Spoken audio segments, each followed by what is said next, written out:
volta com Falando Nisso. Hoje, segunda-feira, é dia de saúde. A gente está falando aí dos problemas de alergia no inverno. Mas agora a gente vai saber o que vai ser notícia hoje no Band Cidade, segunda edição. Quem está sempre com a gente é ela, a bela Rosimara Silva. Tudo bem, Rose?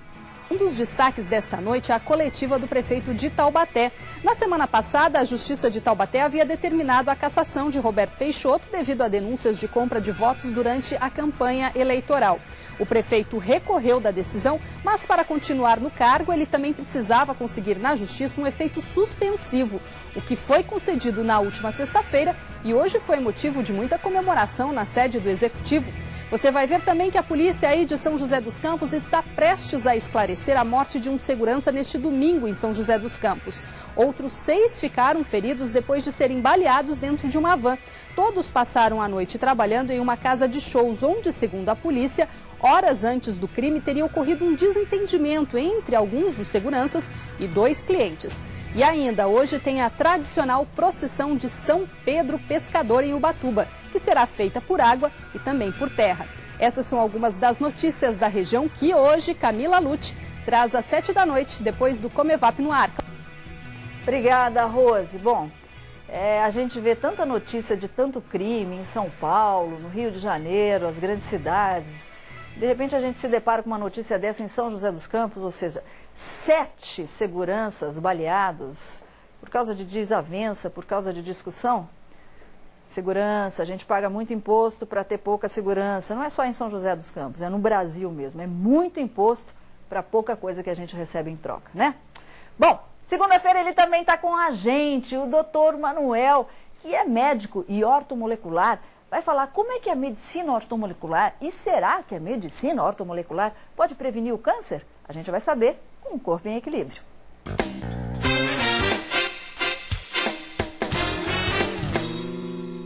Boa tarde, tudo bem? Estamos aqui de novo no programa Falando Nisso, no quadro Corpo em Equilíbrio. Hoje nós vamos falar sobre um assunto que interessa para todos nós, que é a prevenção de câncer pela ortomolecular. E a semana que vem também nós vamos falar sobre o mesmo assunto, porque é muito vasto e tem muita coisa para a gente conversar com vocês. Então, a origem dos cânceres tem vários fatores envolvidos, como fatores genéticos, fatores ambientais, maus hábitos, como sedentarismo, tabagismo, má alimentação, estresse, etc. Os fatores genéticos determinantes de câncer podem ser prevenidos adotando-se hábitos saudáveis e direcionados para essa prevenção. Então, por exemplo, se você tem uma propensão genética para câncer de pulmão e fumar, a chance de você desenvolver esse câncer de pulmão aumenta muito. Na ortomolecular, nós tentamos prevenir o desenvolvimento de cânceres através do fornecimento de nutrientes que comprovadamente têm efeitos anticâncer, além da adoção de hábitos saudáveis. Na verdade, estudos mostram que durante a vida, vários cânceres são formados em nosso organismo, mas se temos um sistema antioxidante, um sistema imunológico em bom estado, esses tumores são controlados e destruídos sistematicamente, e nós nem ficamos sabendo. Quando agressões externas ao nosso organismo atingem e alteram negativamente o sistema imunológico e o antioxidante, podem-se criar condições favoráveis à alteração do DNA, o que pode originar a produção de células defeituosas que, ao se reproduzir, dão origem aos tumores. Então, o que nós precisamos fazer? Manter nossa imunidade sempre em bom estado e nosso sistema antioxidante também. Adotar hábitos saudáveis, como atividade física, sono de boa qualidade, abolir o tabagismo. Só lembrando que o hábito de fumar é um fornecedor enorme de uma enorme quantidade de radicais livres, que é uma grande agressão ao nosso sistema antioxidante. A má alimentação, com o uso exagerado de farinhas refinadas, açúcar, álcool, etc., assim como o sedentarismo, faz com que quantidades inadequadas de insulina sejam liberadas na circulação. Isso também pode favorecer a formação de tumores. O contato com substâncias tóxicas como amianto, metais pesados, chumbo, alumínio, mercúrio, etc., também é favorável à produção de tumores. Infecções de repetição por vírus também alteram o sistema imunológico. O que nós podemos fazer? Abandone o cigarro definitivamente, adote hábitos saudáveis, atividade física, meditação, tenha pensamentos positivos, não reprima emoções, controle emoções negativas como ansiedade e depressão, evite o isolamento social, adote hobbies que lhe deem prazer e pratique-os. Nós, a semana que vem, nós vamos estar aqui e vamos falar especificamente sobre a dieta anticâncer, tá? Mande mensagem para nós, o nosso e-mail é manuelbarreto.orto@terra.com.br. Um abraço a todos e até a semana que vem.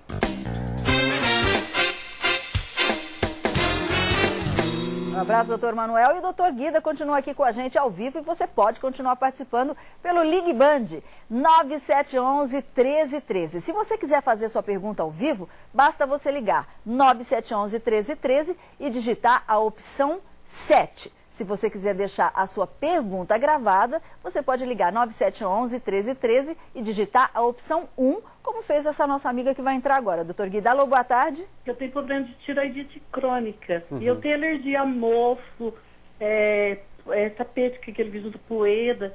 Eu estou engasgada, eu passo mal pra caramba. Nossa, tenho alergia quase tudo, perfume, tudo. Obrigada. Pois é, galerinha, não esquece de deixar o nome pra gente mandar um beijo e a cidade de onde vocês estão falando, tá bom? Ela é alérgica, ela é a mulher alergia. O que dá pra ajudar? O paciente que tem tireoidite crônica, às vezes tem predisposição de ter um quadro chamado urticária crônica. Tem aquelas placas, como se fosse uma reação alérgica à substância que ele está ingerindo, um alimento ou um medicamento, mas na realidade ele está produzindo um autoanticorpo que está atacando as células que produzem sintomas de alergia. Então é muito comum essa associação de tireoidite crônica com urticária crônica. Mas a tireoidite dela não tem nenhuma relação com a alergia respiratória. É outro gene, outra causa que vai determinar essa quadro de alergia respiratória. A alergia a mofo é relativamente mais fácil de controlar do que a alergia a ácaro, porque o mofo tem necessidades para se proliferar que são mais seletivas do que do ácaro. Entendi. Então, controlar bem a umidade dentro de casa, com problema de infiltração, problema de goteira, às vezes da infiltração no teto, controlar a quantidade de planta dentro de casa. Que planta também? Planta dentro de casa traz muita proliferação de mofo, a vegetação em torno da casa.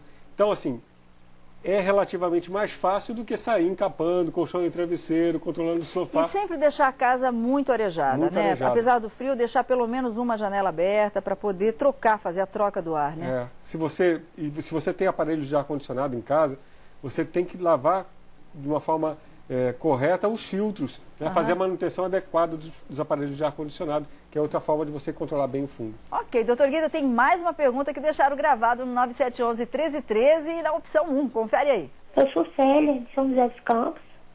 Meu filho de 4 anos, ele sangra direto pelo nariz, direto.